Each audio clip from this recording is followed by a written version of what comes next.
Հորիզոնը շարունակում է աշխատանքը, բարև ձեզ։ Այսօր մեր երկրում նշվում է քաղաքացու օրը։ Քաղաքացու օրվա շրջանակում, ինչպես նախորդ տարիներին, այս տարի ևս Հայաստանի մարզերում եւ Երևան քաղաքի վարչական շրջաններում կանցկացվեն մի շարք միջոցառումներ։ Հայաստանի մարզերի 79 համայնքում եւ բնակավայրում, ինչպես նաեւ Երևանի 12 վարչական շրջաններում կազմակերպվել է «Շենացրու պետությունը եղիր օրինապահ» նվիրված եւ հոգատար խորագրով հանրային քննարկումների շարքը։ Բացի այդ, Երևանում եւ Հայաստանի 2025 թվականի երիտասարդական մայրաքաղաք ապարանում կազմակերպվել են Street Arts ձևաչափով մշակութային միջոցառումներ տեղական խմբերի մասնակցությամբ։ Քաղաքացու օրվան նվիրված մշակութային միջոցառումների նպատակն է ֆլեշմոբերի, բացօթյա ցուցադրությունների, համերգային ծրագրերի, ազգային նվագարանների միջոցով նպաստել քաղաքացիական կրթության, հայրենասիրության, ազգային ինքնության, պետականության եւ պետական խորհրդանիշների արժևորմանը։ Վարչապետ Նիկոլ Փաշինյանը շնորհավորական ուղերձ է եղել քաղաքացու օրվա առթիվ։ Սիրելի ժողովուրդ, Հայաստանի Հանրապետության սիրելի քաղաքացիներ, այսօր նշում ենք քաղաքացու օրը եւ շնորհավորում եմ բոլորիդ այս տոնի առիթով։ Ինչի մասին է այս տոնը եւ ինչ կա շնորհավորելու։ Քաղաքացու օրն այն մասին է, որ ժողովուրդը, այսինքն Հայաստանի Հանրապետության քաղաքացիների հավաքականությունն է իշխանության տերը մեր երկրում։ Արդեն 7 տարի սա անառարկելի իրողություն է Հայաստանի Հանրապետությունում, որովհետեւ բոլոր մակարդակի ընտրովի իշխանությունները ձևավորվել են ժողովրդի ընտրության արդյունքում։ 2018 թվականի ժողովրդական ոչ բռնի Թավշյա հեղափոխությունից ի վեր Հայաստանում ոչ միայն որևէ մակարդակի ընտրություն չի կեղծվել, այլև մոռացվել է նույնիսկ երբևէ Հայաստանում նման երևույթի գոյություն ունեցած լինելու փաստը։ Սա շնորհավորելու մեծագույն առիթ է։ Մեր կառավարությունը ժողովրդի ազատ կամ արտահայտման երաշխավորն է, բայց նաև ժողովուրդն իր ազատ կամ արտահայտմամբ պիտի պաշտպանի իր ազատ կամ արտահայտվելու իրավունքը, ու սա չափազանց կարևոր է։ Այս տոնը քաղաքացու ազատության մասին է եւ Հայաստանի Հանրապետության քաղաքացին ազատ է։ Հավաքների, խոսքի, մամուլի ազատությունը երաշխավորված են 2018 թվականի ժողովրդական ոչ բռնի Թավշյա հեղափոխությունից հետո։ Այն աստիճան, որ շատ քաղաքացիներ դա համարում են սպառնալիք իրենց ազատությանը։ Բայց այստեղ էլ կառավարությունն ու կառավարող մեծամասնությունը շատ անելիք չունի եւ ինքնակարգավորման մեխանիզմներն են, որ պիտի ապահովեն ազատության մշակույթի հետագա զարգացումը։ Կառավարությունը երաշխավորել եւ շարունակելու է երաշխավորել քաղաքացու ազատությունը։ Քաղաքացու օրը բարեկեցության մասին է եւ 2018 թվականի ժողովրդական ոչ բռնի Թավշյա հեղափոխությունից ի վեր Հայաստանի տնտեսությունն աճել է 43.5%-ով, իսկ պետական բյուջեն լրացուցիչ 4.2 միլիարդ դոլար եկամուտ է ունեցել։ Հանգամանքներ, որ երկրում բարեկեցության ցուցիչի առաջնային գործոն են, այն բարեկեցության, որ հիմնված է օրինական եւ ստեղծագործ աշխատանքի վրա։ Քաղաքացու օրը կոռուպցիայի նկատմամբ անհանդուրժողականության մասին է եւ 2018 թվականի ժողովրդական ոչ բռնի Թավշյա հեղափոխությունից ի վեր Հայաստանում հակակոռուպցիոն ինստիտուտներ են ստեղծվել։ Կոռուպցիայի կանխարգելման հանձնաժողով, հակակոռուպցիոն կոմիտե եւ 3 հատյանի դատարան, ապօրինի գույքի բռնագանձման եւ համայնքային շահերի պաշտպանության ինստիտուտ։ Հակակոռուպցիոն գործերի առաջնային նախաձեռնողն ու հակակոռուպցիոն պայքարի առաջնորդը կառավարությունն է ու կառավարող մեծամասնությունը։ Համակարգային կոռուպցիան Հայաստանից արմատախիլ է արված, իսկ ցանցային կոռուպցիայի դեմ մղվում է ամենօրյա պայքար եւ այս պայքարում հանրային ավելի ու ավելի մեծ աջակցություն է հարկավոր։ Քաղաքացու օրը ամենակարևորը պետության ու պետականության մասին է, որովհետեւ չկա քաղաքացի առանց պետության, որովհետեւ պետությունն է քաղաքացու ինքնությունը։ Սիրելի ժողովուրդ, Հայաստանի Հանրապետության սիրելի քաղաքացիներ, 2018 թվականի ժողովրդական ոչ բռնի Թավշյա հեղափոխությունից անմիջապես հետո այս նրբության շուրջ է կաթիլ լարվածություն կուտակվել, որովհետև հեղափոխության առանցքային իմաստը պիտի լրումին հասնի։ Քաղաքացի պետություն հարաբերություններում առանցքային փոփոխությունը հեղափոխությունը առաջ եւ հետո հետեւյալն է։ Հեղափոխությունից առաջ պետությունն էր քաղաքացու տերը, հեղափոխությունից հետո քաղաքացին է պետության տերը։ Այս առանցքային փոփոխությունն է, որ մեզանում պետք է դառնա ոչ միայն գիտակցություն, սոցիալ հոգեբանություն, ավանդույթ, այլև ամենօրյա գործելակերպ։ Այս փոփոխությունը տեղի է ունենում, բայց ոչ առանց ներհակությունների։ Ու սա ճանապարհ է, որն անցնելով կկարողանանք ապահովել մեր բարձրագույն նպատակը՝ մեր անկախ պետության, Հայաստանի Հանրապետության հարատևությունը։ Այդ ճանապարհն անցնում է արտաքին եւ ներքին քաղաքականության բարդ հանգույցների, երբեմն փլուզումների եւ ողբերգությունների միջով, բայց մենք անցնում ենք այդ ճանապարհը ոչ մի րոպե տեսադաշտից բաց չթողնելով քաղաքացու առանցքային ինքնության, պետության շահը։ Այդ շահի շուրջ են կառուցված եղել եւ շարունակում կառուցված լինել մեր քաղաքականությունները։ Սա դժվար, բայց անխուսափելի ճանապարհ է։ Անկախության, ինքնիշխանության, պետական գիտակցության ու խաղաղության ճանապարհ։ Եվ այդ ճանապարհը մենք անցնելու ենք առանց սափահարությունների ակնկալիքի, փառք նահատակներին եւ կեցե Հայաստանի Հանրապետությունը, կեցե Հայաստանի Հանրապետության քաղաքացին։ Վարչապետը ներկա է եղել ազգային անվտանգության ծառայության սահմանապահ զորքերի օրվա առթիվ կազմակերպված միջոցառմանը։ Նիկոլ Փաշինյանը ելույթ է ունեցել եւ հայտարարել, որ կառավարության քաղաքականությունն է Հայաստանի սահմանների երկայնքով ավելի ու ավելի մեծացնել սահմանապահների ներկայությունը։ Իր Իր խոսքում վարչապետ Նիկոլ Փաշինյանը նշել է, որ այս տարի սահմանապահ զորքերի զինծառայողի օրը ու քաղաքացու օրը համընկել են եւ շնորհավորել բոլորին նաեւ քաղաքացու օրվա առիթով։ Վարչապետի խոսքով այս համընկնումը խորհրդանշական է, որովհետեւ եւ քաղաքացին եւ սահման ունեն մի կարևոր հենման կետ, եւ այդ հենման կետը պետությունն է։ Եվ մեր քաղաքականությունն այն է, որ Հայաստանի Հանրապետության միջազգայինորեն ճանաչված սահմանների երկայնքով ավելի ու ավելի մեծացնենք սահմանապահների ներկայությունը, որը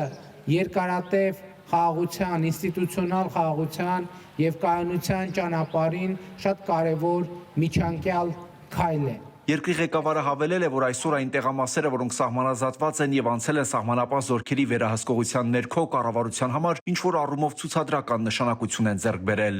Այդ փոքր քայլերը, որոնք մենք նախորդ տարի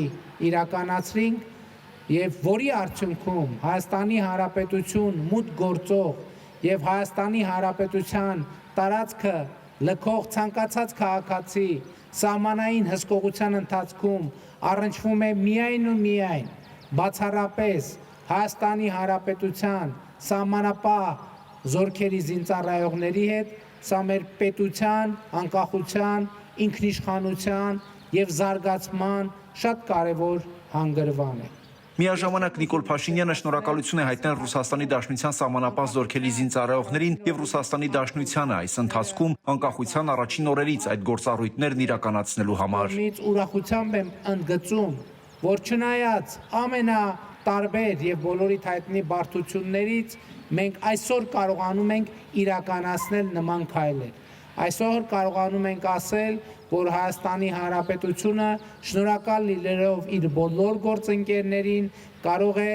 փուլ վստահորեն ստանձնել սեփական սահմանների պահպանությունը եւ սա այն միջնաժամկետ նպատակն է, որը մենք առաջադրում ենք ինքներս մեզ։ Նիկոլ Փաշինյանի խոսքով Հայաստան մուտք գործող եւ Հայաստանից դուրս եկող ցանկացած քաղաքացի սահմանային հսկողություն իրականացնելիս առնչվում է միայն Հայաստանի Հանրապետության սահմանապահ զորքերի զինծառայողների հետ։ Սա նշանակում է, որ մարդն ով առաջին անգամ մուտք է գործում Հայաստանի Հանրապետություն սահմանապահի հետ ստացած շփումից է ստանում առաջին տպավորությունը, թե ինչ է իրենից ներկայացնում Հայաստանի Հանրապետությունը, ինչ երկիր է Հայաստանի Հանրապետությունը, ինչ ժողովուրդ է Հայաստանի ժողովուրդը եւ սա չափազանց կարեւոր առանձնահատկություն է։ Վարչապետը նշել է, թե ակնկալում է, որ սահմանապահ զորքերն առանձնահատուկ ջանքեր կգործադրեն սեփական ծառայության կատարելագործման համար։ Այնուհետև ազգային անվտանգության ծառայության սահմանապահ զորքերի զինծառայողները հանդես են եկել տոնական շքերթով եւ ցուցադրական հնարքներով։ Վարչապետ Փաշինյանը ազգային անվտանգության ծառայության տնօրեն Արմեն Աբազյանի ուղեկցությամբ ծանոթացել է սահմանապահ զորքերի տեխնիկական միջոցներին ու դրանց հնարավորություններին։ Վարչապետը եւ ազգային անվտանգության ծառայության տնօրենը հարգանքի տուրք են մատուցել հանուն հայրենիքի կյանքը նվիրաբերած զոհված զինծառայողների հիշատակին։ Շանթ հեռուստաընկերություն, Հորիզոն։ Անվտանգության խորհրդի քարտուղար Արմեն Գրիգորյանը վաղ աշխատանքային այցով կմեկնի Կատարի մայրաքաղաք Դոհա, որտեղ կմասնակցի համաշխարհային անվտանգության ֆորումին։ Աշխատանքային այցի ընթացքում անվտանգության խորհրդի քարտուղարը նաև երկկողմ աշխատանքային հանդիպումներ կունենա։ Վատիկանը հրաժեշտ է տալիս Հռոմի Ֆրանցիսկոս Պապին։ Ընթանում է նրա հուղարկավորման արարողությունը։ Արարողությանը մասնակցում են տասնյակ հազարավոր մարդիկ, նաև աշխարհի մոտ 50 առաջնորդներ, այդ թվում Միացյալ Նահանգների նախագահ Դոնալդ Թրամփը, Ուկրաինայի նախագահ Վլադիմիր Զելենսկին, աշխարհի տարբեր ծայրերից ժամանած կարդինալներ։ Ամենայն հայոց կաթողիկոսն ու Հայաստանի նախագահը եւս մասնակցում են արարողությանը։ Ֆրանցիսկոսը իր հոգևոր կտակում խնդրել էր, որպեսզի իր մարմինը թաղվի Հռոմի Սուրբ Մարիա Մաջորե պապական բազիլիկայում։ Պապը նաև խնդրել էր, որ իր գերեզմանը պատրաստվի Պաուլինայի եւ Սֆորցայի մատուրների միջով անցնող կողային միջանցքի թաղման խորշում։ Գերեզմանը պետք է լինի հողում, հասարակ, առանց զարդարանքների, միակ գրությամբ Ֆրանցիսկոս։ Ուղարկավորությանը զուգահեռ կսկսվի 9-օրյա սուգը, որից հետո կարդինալները կոնկլավ կգումարեն ընտրելու աշխարհի 1.4 միլիարդ կաթոլիկների նոր պապի։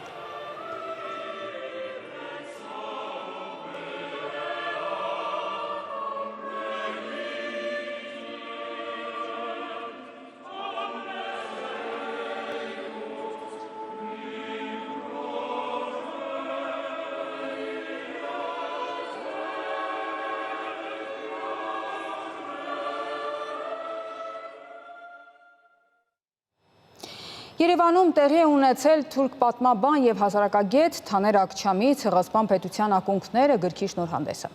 Գրքում հեղինակը քննադատում է Թուրքիայի Հանրապետության 100-ամյա պատմությունը եւ ընդգծում դրա կառուցվածքային խնդիրները եւ ժողովրդավարական արժեքների բացակայությունը։ Գիրքը հիմնված է պատմական փաստերի վերլուծության վրա, որում ներկայացված են հայոց ցեղասպանությունը, քրդերի եւ ազգային ու կրոնական այլ փոքրամասնությունների նկատմամբ կիրառված ճնշումները։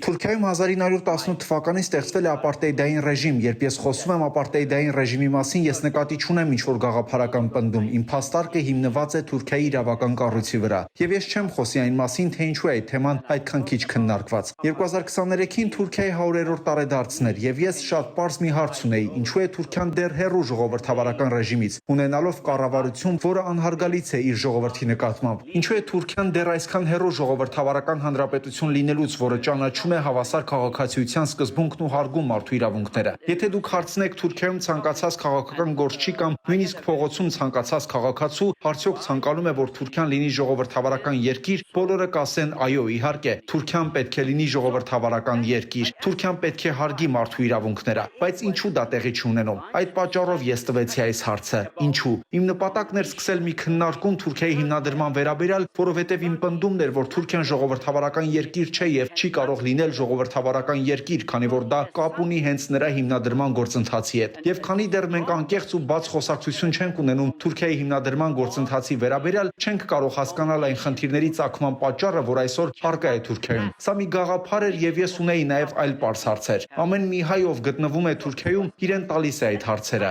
Եվ թե ինչու այդպես չէ, այդ հարցը իսկապես շատ պարզ է։ Ինչու ամբողջ հանրապետության պատմության ընթացքում որևէ քրիստոնյա չի եղել բարձր պաշտոնում կամ ղեկավար դիրքերում։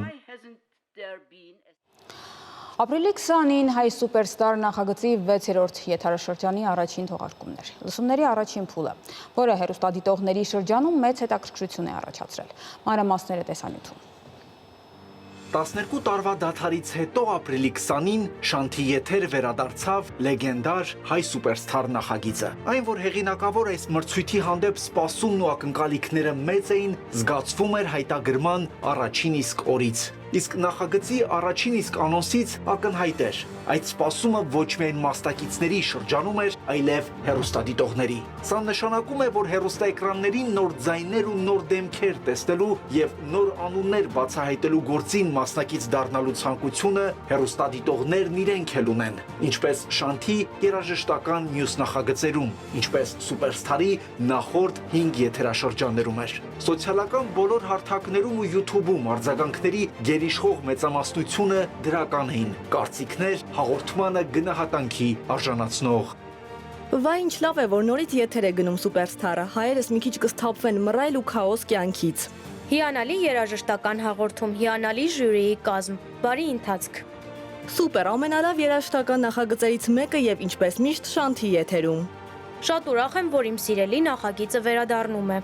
Շատ ուրախ եմ ամենասիրված հեռուստանախագծի վերսկսման համար, ժյուրին հրաշալի կազմով է ներկայանում, կեցեք։ Շատ լավ նախագիծ է, շնորհակալ եմ կազմակերպիչներին հիանալի նախագիծը հանդիսատեսին վերադարձնելու համար։ Սիրով կհետևենք ընթացքին։ Այսպիսի գնահատականների միայն սոցիալական էջերում չէ, որ հանդիպեցինք։ Մայրաքաղաքի տարբեր հատվածներում իրականացրած մեր նկարահանող խմբերի հարցախույզի պատկերն էլ նույնն էր։ Կիրակի օրը եթեր հեռարձակված լսումների առաջին փուլից արդեն ունեն սիրելի մասնակիցներ ու նաև ֆավորիտներ, թեև ամեն ինչ դեռ առջևում է ու դեռ ընդամենը լսումների առաջին օրն էր եթերում։ Շատ հետաքրքիր էր, որ ակապելա երեխաները երգում էին մի հայկական եւ մի որևէ այլ լեզվով եւ բավական տպավորվեցի, մի 2-3 երեխաների լսեցի։ Հաճելի էր։ Ավելի ճիշտ են որոշում երեխաների ձայնային տվյալները առանց երաժշտության։ Ես դա ավելի դրան ճիշտ է, հաճելի է երաժշտությունով լսելը, բայց երբ որ ուզում ես ճիշտը իմանաս, դա ավելի ճիշտ է, էլի այդ ձայնային ելևէջները։ Լավ կարծիք եմ, լավ շնորհալի երեխաներ կան, հուսով եմ, որ ընթացքն էլ լավ կընթանա։ Առհասարակ շատ լավ է, որ պրոպագանդվում է երաժշտական արվեստը ու նման միջոցառումներ, նախագծեր շատ հաճախ պետք է լինեն։ Շատ լավ է, որ դա վերականգնեցին, որովհետև դա ինքնաբուխ երեխաները գալիս են, պատանիները գալիս են, օրինակ այն աղջիկը 16 տարեկան էր Ջավախքից, այն մյուսը Ռուսաստանից էր եկել։ շատ ինձ համար հետաքրքիր էր լսել։ Է շատ լավ է ու ոգևորիչ է, որ երեխաներին ինչքան շատ լինի նման հնարավորություններ, ավելի լավ կլինի Հայաստանում։ Տաղանդներ ենք ի հայտ բերում։ Հենց որ իհարկե լավ երեխեք շատ կան, պետքա գտնել նրանց։ Ուղղակի հետո տալ իրանց հնարավորություն ել ավելի դրսևորվելու։ Ես քան չեն երգում, հիմնականում դուրս գալիս է, քանի որ մասնագիտությամբ էլ զբաղվել եմ երգով, բավականին տաղանդավոր մարդիկ են։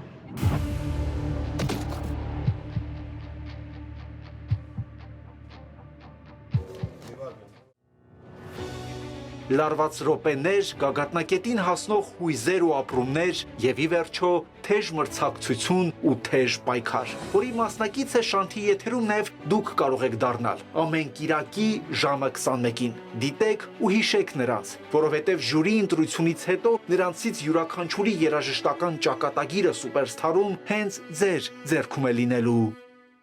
Շանթ հեռուստաընկերություն, Հորիզոն։ Այս ժամին այսքանը կհանդիպենք ժամը 18-ին։